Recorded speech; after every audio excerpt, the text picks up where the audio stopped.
दोस्तों ये कहानी बिहार के एक छोटे से गांव में रहने वाली एक महिला सीमा की है, जिसकी ज़िंदगी बहुत कठिनाइयों से भरी हुई थी। उसकी ज़िंदगी में कई उतार चढ़ाव आए थे। सीमा की शादी जो है वो कम उम्र में ही एक नॉर्मल परिवार के लड़के से हो गई थी। जब नई नई शादी हुई थी तो कुछ साल तक सब कुछ ठीक ठाक चला था, लेकिन शादी को जैसे ही 5-6 साल बीत गए थे तो जो सीमा की ज़िंदगी है वो एकदम से बदतर हो चुकी थी। घर में अक्सर लड़ाई झगड़े होते रहते थे। सीमा का जो पति है वो अक्सर शराब के नशे में सीमा को मारता था और उसको पीटता भी था। यहाँ तक कि सीमा के सास ससुर भी सीमा को बहुत ज़्यादा प्रताड़ित करते थे और हमेशा उससे पैसे का डिमांड करते थे। लेकिन सीमा ना तो अपने पति को कुछ बोल पाती थी और ना ही अपने सास ससुर को कुछ बोल पाती थी, और चुपचाप इस सारी दुख को, इस सारी तकलीफ को सहती रहती थी। क्योंकि सीमा सोचती थी कि शायद एक दिन उसके ज़िंदगी में जो भी कुछ चल रहा है ये सब कुछ ठीक हो जाएगा और मेरा पति मुझसे प्यार करने लगेगा और मेरे घर वाले मुझे समझने लगेंगे। दोस्तों यही वजह था कि सीमा किसी का विरोध नहीं करती थी और सब कुछ चुपचाप सह लेती थी। लेकिन दोस्तों जैसे जैसे समय बीत रहा था वैसे वैसे सीमा की जो जिंदगी है ना वो और भी ज़्यादा बदतर होती चली गई थी। सीमा के पति ने सीमा से बात करना बंद कर दिया था और सीमा से दूर दूर रहने लगा था।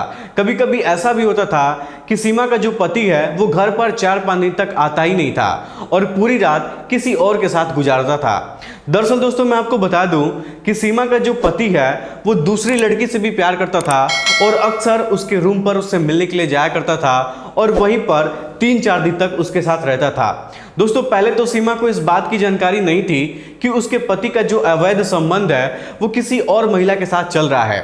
लेकिन एक दिन सीमा का पति उसके बगल में सोया हुआ था और फोन पर किसी से हंस हंस कर बात कर रहा था। सीमा को ऐसा एहसास हो रहा था कि वो किसी लड़की से बातचीत कर रहा है, क्योंकि उसके बात करने का जो तरीका था वो तरीका बहुत अलग लग रहा था। लेकिन दोस्तों जो सीमा है वो फिर भी अपने पति को कुछ बोलती नहीं है और उससे कुछ पूछती नहीं है और अपने पति के सोने का इंतजार करने लगती है।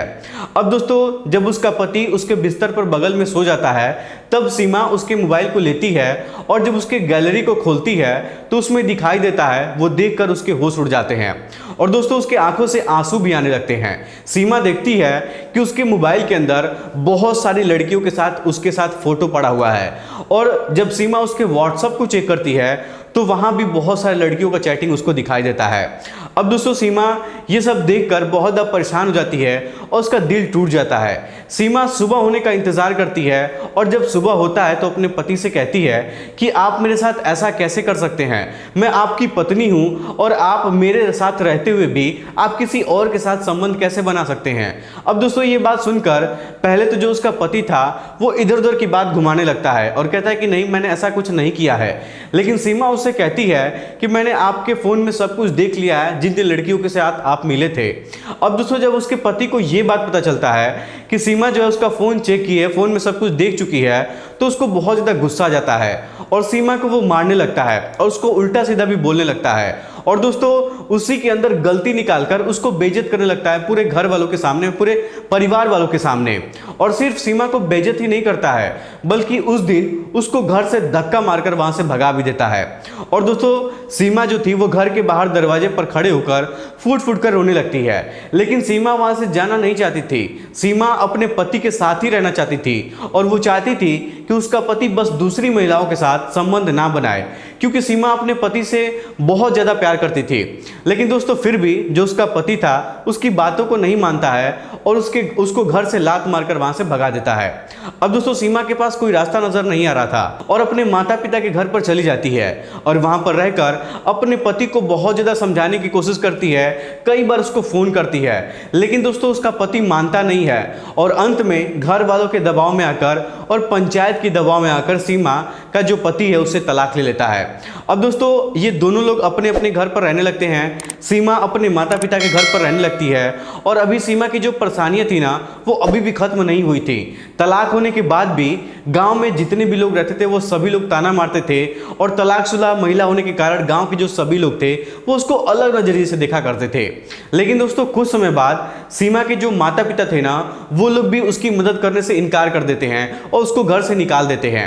अब दोस्तों सीमा अपने घर छोड़कर निकल जाती है और रोजगार की तलाश में इधर उधर घूमने लगती है। दोस्तों सीमा के गांव से मात्र 15 किलोमीटर की दूरी पर एक सिलाई सेंटर था। सीमा वहाँ पर जाती है, वहाँ कुछ लोगों से बातचीत करती है, तो सिलाई करने का उसको काम मिल जाता है। वहाँ पर काम वो शुरू कर देती है और वहीं पर रहने लगती है। और दोस्तों धीरे धीरे करके वो सिलाई कढ़ाई का काम भी अच्छे तरीके से सीख लेती है। दोस्तों जो सीमा थी ना, वो दिन में अपना सिलाई का काम करती थी, कुछ पैसा कमा लेती थी और रात को अपनी पढ़ाई करती थी। और कभी कभी ऐसा होता था कि सीमा के रिश्तेदार वाले जब उसको फ़ोन करते थे तो फ़ोन करके बहुत उसको ताना मारते थे कि तुम घर छोड़ के चली गई हो और वहाँ पर तुम पता नहीं किसके साथ रह रही हो, तुम्हारा चाल चलन ठीक नहीं है, तुम्हारा किसी के साथ अवैध संबंध चल रहा है। इस तरीके की बातें उसके रिश्तेदार वाले सीमा से अक्सर बोला करते थे। लेकिन दोस्तों सीमा अपने पैरों पर खड़ा होना चाहती थी और वो अपने घर और अपने रिश्तेदार वाले की बातों को इग्नोर करती है और खूब मन लगाकर अपना काम करती है। और दोस्तों सीमा को अब सिलाई कढ़ाई पूरे अच्छे तरीके से करना आ जाता है, वो अच्छे तरीके से सीख जाती है, जिस वजह से सीमा कुछ लड़कियों को सिलाई कढ़ाई सिखाने भी लगती है और महीने का 500 रुपये उनसे फीस लिया करती थी। लेकिन दोस्तों जैसे जैसे वक्त गुजर रहा था वैसे वैसे सीमा के पास बहुत सारी लड़कियां सिलाई कढ़ाई सीखने के लिए आने लगी थी। तब जाकर सीमा अपना एक छोटा सा दुकान खोलती है और उसी दुकान में 10 सिलाई मशीन लगाती है और उन लड़कियों को सिलाई सिखाने का काम करने लगती है। और दोस्तों धीरे धीरे करके सीमा का जो दुकान है वो बहुत अच्छा चलने लगता है। पहले 10-15 लड़कियां थी, लेकिन अब लड़कियों की संख्या बढ़ चुकी थी और वो खूब ज़्यादा पैसा कमाने लगती है। अब सीमा अपने पैरों पर खड़ी हो चुकी थी और बेहतरीन जीवन जी रही थी। दोस्तों सीमा ने कई औरतों को अपने काम पर भी रख लिया था और उनको भी रोजगार दिया था। अब जो लोग सीमा को पहले उल्टा सीधा बोला करते थे, अब वही लोग सीमा की इज्जत करते हैं और उसके बताए हुए कदम पर चलते हैं।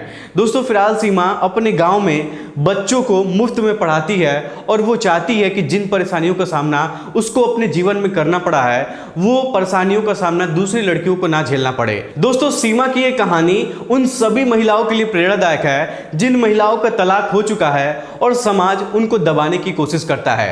दोस्तों सीमा ने ये दिखा दिया कि मुश्किल चाहे कितनी भी बड़ी क्यों ना हो, अगर इरादे मजबूत है और इंसान अपने पैर पर खड़ा होने की ताकत रखता है तो वो जिंदगी में किसी भी बाधा को पार कर सकता है। तो दोस्तों ये थी आज की कहानी सीमा की। आपको कैसी लगी हमें कमेंट बॉक्स में जरूर बताइएगा। फिलहाल दोस्तों आज के इस वीडियो में इतना ही। वीडियो पसंद आए तो वीडियो को लाइक और चैनल को सब्सक्राइब जरूर करिएगा। आप सभी लोग का बहुत बहुत धन्यवाद।